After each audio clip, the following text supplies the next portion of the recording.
नमस्कार। आज के इस विश्लेषण में हम एक ऐसी दिलचस्प यात्रा पर निकलने वाले हैं जो सीधे इंसानी अनुभवों की गहराई से जुड़ी है। हम आम लोगों की सामूहिक समझ और एक बेहद सफल सेलिब्रिटी फोटोग्राफर के जीवन के अनुभवों को समझने वाले हैं। ये एक ऐसी चर्चा है जो जीवन की सबसे बड़ी गलतियों और उनसे सीखे गए सबकों को हमारे सामने पूरी तरह से खोल कर रख देगी। ओके, तो चलिए सीधे इसकी गहराई में चलते हैं। सबसे पहला और बड़ा सवाल जो उठता है वो ये है कि ऐसी कौन सी बड़ी गलती या पछतावा है जिसने एक बेहद कीमती सबक सिखाया। ये एक ऐसा सवाल है जो सच में किसी को भी अपने कदम रोककर थोड़ा सोचने पर मजबूर कर देता है। 1000।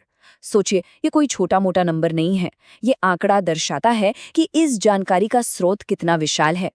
35 अलग अलग देशों के लोगों के इंटरव्यूज किए गए, जहां उन्होंने अपनी जिंदगी के सबसे कमजोर और सीखने वाले पलों को पूरी तरह से साझा किया।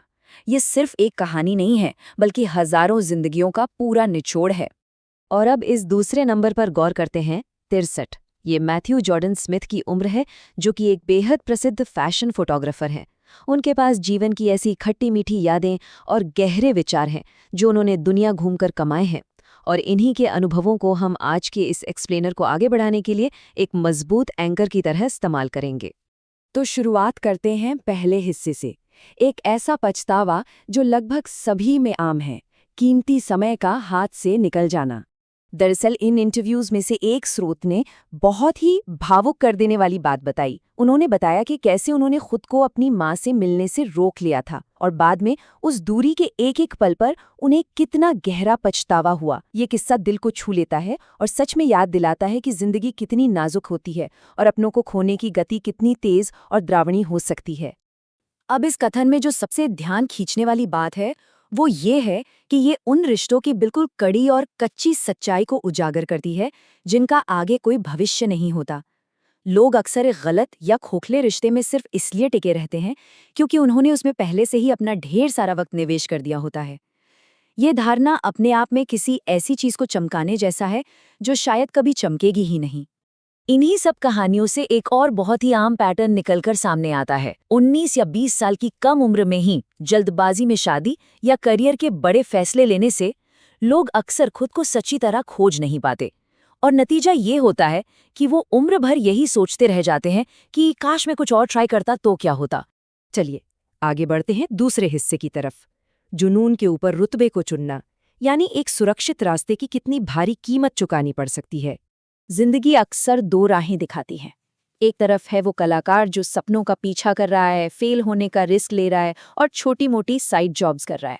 और दूसरी तरफ है वो सेफ कॉर्पोरेट 9 to 5 वाली लाइफ, जहां पैसे की सुरक्षा है, सामाजिक रुतबा है, लेकिन डर के मारे सपनों का गला घोटना पड़ता है।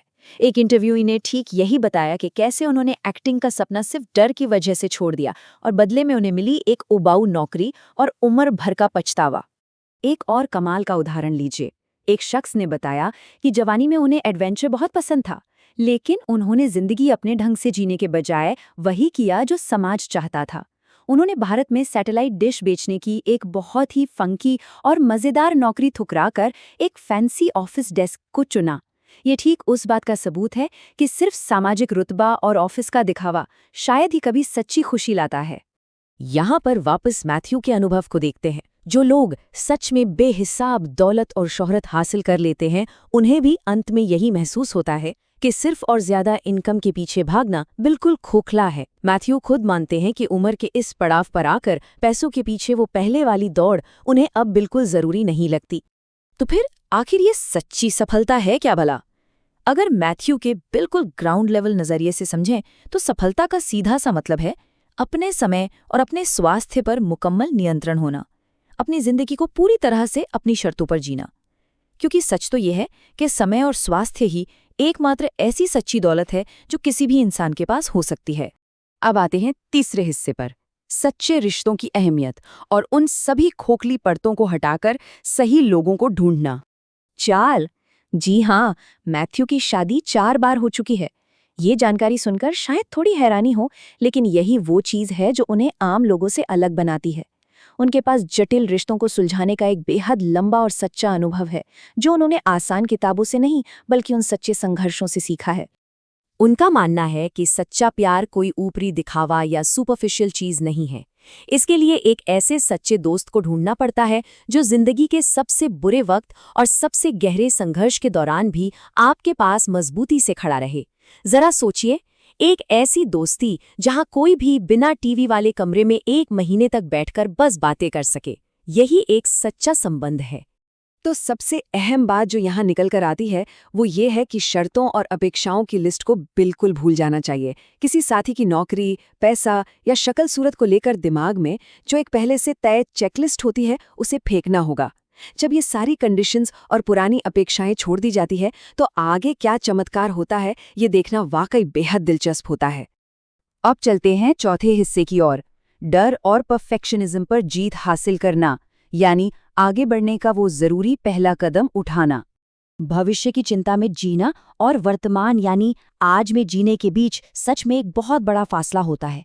एक अनिश्चित भविष्य के लिए या सिर्फ पैसों के लिए हमेशा चिंतित रहने से और एक परफेक्ट मोमेंट का इंतजार करने से लोग अक्सर आज के उन सुनहरे मौकों को पूरी तरह खो देते हैं जो उन्हें सच्ची खुशी दे सकते थे। इस बात पर एक सोर्स ने एक बेहद मजेदार पर उतनी ही गहरी बात कही। उन्होंने बताया, इसीलिए तो पेंसिल पर रबर लगाए जाते हैं, क्योंकि जीवन एक के बाद एक गलतियों का ही तो दूसरा नाम है। ये कथन इस बात को बिल्कुल परफेक्टली समझाता है कि गलतियों से डरकर किसी को भी वक्त में ठहर नहीं जाना चाहिए। गलतियां रुकने के लिए नहीं, बल्कि आगे बढ़ने के लिए होती हैं। सच्ची आस्था या ट्रू फेथ का मतलब ही यही है कि पहला कदम उठाया जाए, बिना ये समझे कि पीस ए से पीस बी या सी तक का रास्ता कैसे बनेगा। मैथ्यू ने जापान में अपने करियर की शुरुआत बिल्कुल ऐसे ही तो की थी। एक कॉफी शॉप में लैपटॉप की डेड बैटरी से शुरू करके 70 अलग अलग जॉब शूट करने तक का उनका सफ़र ये साबित करता है कि नियंत्रण को पूरी तरह छोड़ देने पर अक्सर चमत्कारी नतीजे सामने आते हैं। और उनकी ये कहानी हमें आज के इस चर्चा के आखिरी और सबसे ज़रूरी हिस्से तक लाती है, एक बेहतर जीवन के सबक, यानी एक ऐसी जिंदगी जिसमें पीछे कोई काश न बचे। मैथ्यू की पर्सनल डायरी से निकाले गए ये 3 व्यवहारिक कदम सच में किसी के भी रास्ते को बदल सकते हैं। पहला, हर चीज पर कंट्रोल रखने की चाहत को पूरी तरह सरेंडर कर दें। दूसरा, लोग क्या सोचेंगे इसकी परवाह करना अभी से बंद करें। और तीसरा, हर नए दिन पिछले दिन से बस 1% बेहतर होने पर आभारी रहें। ये कदम सरल है, पर इन्हें अपनाकर कोई भी एक निडर जिंदगी जी सकता है।